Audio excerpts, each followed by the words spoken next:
Halo bos, selamat petang, selamat petang. Saya Mr. Pang. Hari ini kita kedai ada datang yang kereta ni. Nampak banyak sporty. Okey. Depan punya bumper sudah tukar.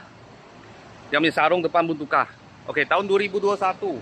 Proton S50 fresh sheet 1.5 auto Harga jual 66,800. Kalau full loan bulanan 800 lebih ikat bank.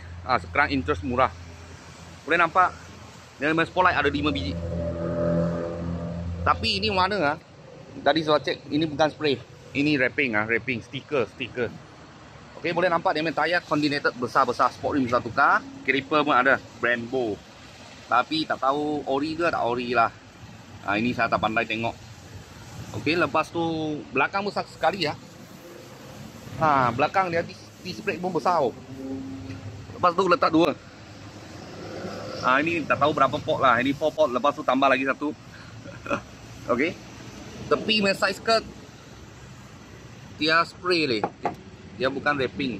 Ini wrapping. Okey, boleh nampak dalam. Macam ni. Dalam semua cantik. Mileage dia 70 lebih. Service report semua ada Tapi steering dia sudah bagi bikin Pedal seat dia ada. Biasa kereta ni tak ada pedal seat.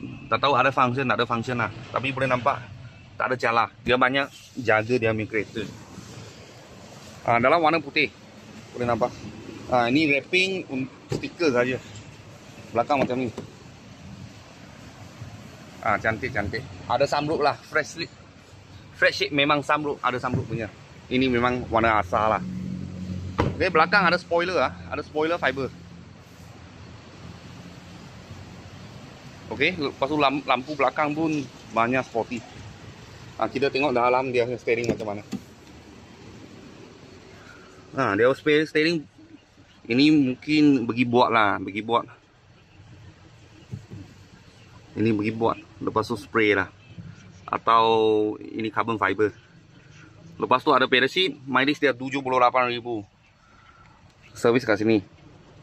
Tapi servis pun Proton ada sana Tadi saya sudah cek ada sana.